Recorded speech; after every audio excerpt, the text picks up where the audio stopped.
Hola, ¿cómo va? Buenas tardes. Bueno, este es el tercer video de tabla periódica. Es cortito, simple y el trabajo práctico que corresponde también a este video también es bastante simple. Pero bueno, es no por corto ni simple deja de ser importante. Es tal vez una de las partes más importantes del aprendizaje de qué es y cómo se usa la tabla periódica.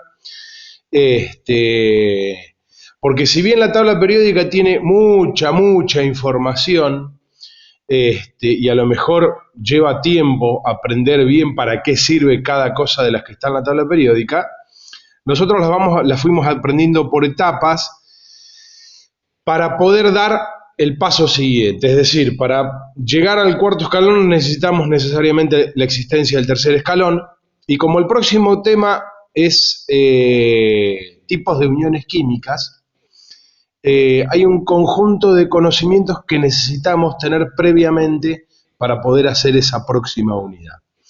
Y este tercer video viene, digamos que, a ayudarnos a comprender una de las características principales del ordenamiento de todos los elementos en la tabla periódica para poder después poder utilizar la tabla periódica para hacer los trabajos de la próxima unidad. Bien, para comenzar esta última partecita, yo quisiera hacer una metáfora. Hagamos de cuenta que en vez de estar hablando de elementos de la tabla periódica, estamos hablando de los habitantes del planeta. Y si tuviéramos que clasificar a los habitantes del planeta, hay un montón de formas de clasificarlos. Podríamos clasificar por nacionalidad, por género, por altura, etc. Vamos a elegir una forma de clasificación. Vamos a suponer que queremos separar o clasificar a la gente que habita el planeta en función de su color de pelo.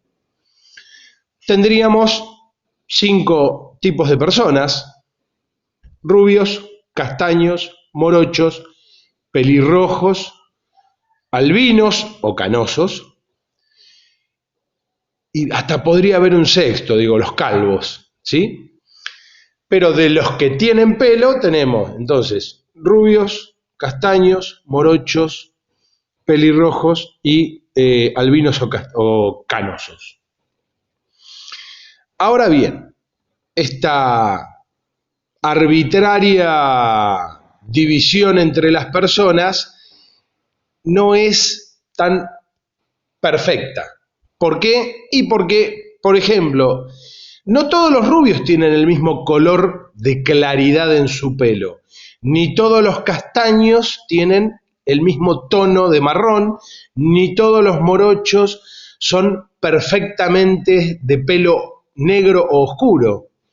Hay matices, hay gradualidades en el tono que hace que haya rubios que están muy próximos a los castaños, hay castaños muy oscuros que se podrían confundir con algunos morochos muy claros. Entonces hay como que no hay un límite verdaderamente definido que de acá para acá son una cosa y de acá para acá son otra. Lo mismo pasa con los elementos de la tabla periódica. Podemos hacer una arbitraria división entre todos los elementos que existen. De hecho, la vamos a hacer. Ahora en unos instantes vamos a ver en pantalla la tabla periódica y yo les voy a indicar de acá para acá tal cosa, de acá para acá tal otra. Pero tengamos en cuenta que esa división es arbitraria porque hay zonas que son próximas a la raya divisoria y puede haber características que se confunden o se mezclan. Así que vamos a ver, permiso, vamos a ver la tabla periódica. Bien, yo esta tabla periódica, ustedes ya tienen una muy parecida a esta, la que yo les envié, le hice una pequeña modificación y por lo tanto ahora se las voy a volver a reenviar. Pero vamos a ver que nosotros en esta tabla periódica tenemos muchos colores, etcétera, pero hay una raya negra que parece una escalera, ¿sí?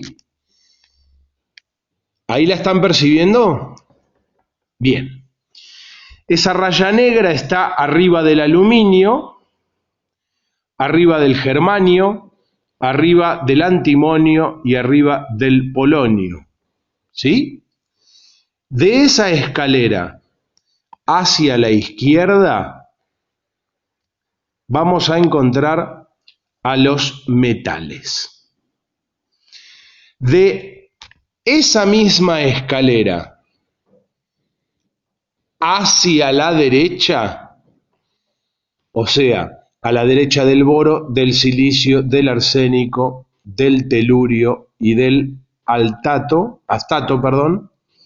están los no metales, excepto esta columna en celeste, la columna extrema de la derecha, compuesta por el helio, el neón, el argón, el criptón, el xenón y el radón, que si bien están a la derecha de la escalera, no son no metales, son gases nobles.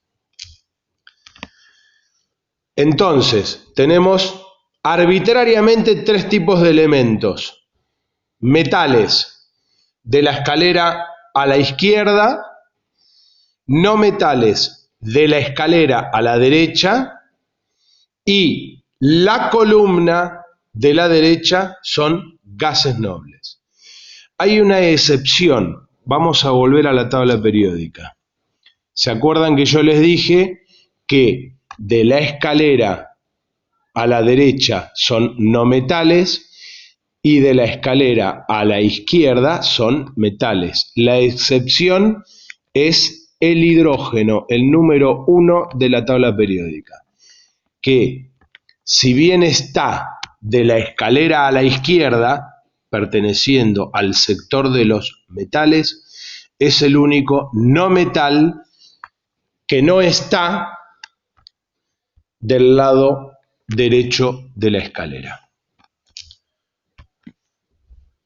Repito, de la escalera a la izquierda, metales, pero el hidrógeno no. El hidrógeno está a la izquierda, pero pertenece al mismo grupo que los que están de la escalera a la derecha, ¿sí? Es no metal. Y la columna de la izquierda son los gases nobles.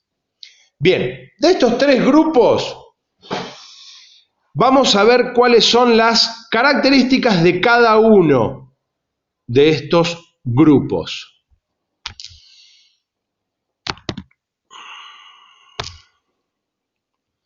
También les mandé este archivo, esta imagen o este cuadro sinóptico, ¿sí? Donde están las propiedades de cada uno de estos tres grupos. En negro están los metales y la característica principal de los metales es que son sólidos a temperatura y presión ambiente, excepto el mercurio, que es líquido. Tienen alta densidad, es decir, que son dúctiles y maleables. Tienen brillo metálico si se los pule, son buenos conductores térmicos, es decir, trasladan fácilmente la temperatura a través de sus cuerpos, y son buenos conductores eléctricos, es decir, sirven para conducir la corriente eléctrica. La característica de los no metales: pueden ser sólidos o gaseosos a temperatura y presión ambiente, excepto el boro, que es líquido. Por lo general son menos densos que el agua, no brillan, no son maleables y se pulverizan al golpearlos, son buenos aislantes térmicos y son buenos aislantes eléctricos. Y por último, los gases nobles. tienen punto de fusión y de ebullición muy bajo, por lo cual son gases a temperatura y presión ambiente. Todos tienen 8 electrones en su último nivel de energía, excepto el helio, que tiene 2 electrones. No son reactivos a temperatura y presión ambiente, es decir, que no se asocian químicamente con ningún otro elemento. Y son malos conductores térmicos y malos conductores eléctricos. Bien, ahora yo quiero que volvamos un poquito a la tabla periódica, ¿sí? Y prestemos atención a lo siguiente. ¿Se acuerdan que yo les había dicho, en el caso de el color de pelo, que no todos los rubios eran de pelo muy clarito? Había rubios que se aproximaban en su color al castaño y había castaños muy oscuros que se aproximaban al morocho. Bueno, si miramos la tabla periódica, obviamente, y pensamos que la división arbitraria es esta escalera, podríamos deducir que los que están más alejados de esa escalera son los más metales. Y los metales que están más acercados a la escalera, por ejemplo el aluminio, son los más parecidos a los no metales. Y a su vez, de todos los no metales, o sea, de los que están a la derecha de la escalera, los que están más cerca de la escalera son los no metales más parecidos a los metales. Las características químicas entre el aluminio y el silicio, que son el 13 y el 14, son parecidas. El aluminio, por ejemplo, por pertenecer al grupo de los metales, tiene varias características de los metales, pero algunas características son parecidas a los no metales. Por ejemplo, el aluminio no conduce bien la corriente eléctrica, pero si se lo pule tiene brillo metálico. ¿Sí? Entonces, de la escalera de izquierda, metales, pero los más cercanos a la escalera tienen poca característica metálica. Y de la escalera a la derecha, no metales, pero de esos no metales, los más cercanos a la escalera, son los no metales más parecidos a los metales. Es como el castaño oscuro. Bien. Y por último, la última aclaración que va a servir para después avanzar hacia el próximo tema, es algo que leímos recién de los gases nobles, una de las tantas características de los gases nobles. Fíjense que dicen: no son reactivos a temperatura y presión ambiente, es decir, que no se asocian químicamente a ningún otro elemento. ¿Esto qué quiere decir? Que como lo que vamos a estudiar de ahora en adelante son los diferentes tipos de uniones químicas y todos los posibles tipos de compuestos que se pueden formar por unión de elementos, como los gases nobles no se juntan con nadie, digamos que de ahora en adelante, hasta fin de año, a los gases nobles casi no les vamos a dar pelota. Porque como ellos no se asocian con nadie y lo que nos toca por estudiar es los distintos tipos de asociaciones, este grupo queda fuera. Entonces, de los 3 grupos, ¿qué nos quedan? 2, metales y no metales. En función de cómo van a trabajar estos 2 grupos de elementos, es que vamos a ir desarrollando los contenidos para las próximas semanas y meses. Bueno, chicos, para hacer el trabajo práctico que viene, tengan a mano este videito, la tabla periódica y el cuadro sinóptico con las 3 columnas donde se explican las características de los metales, los no metales y los gases nobles. Nos vemos en la próxima clase. Un abrazo.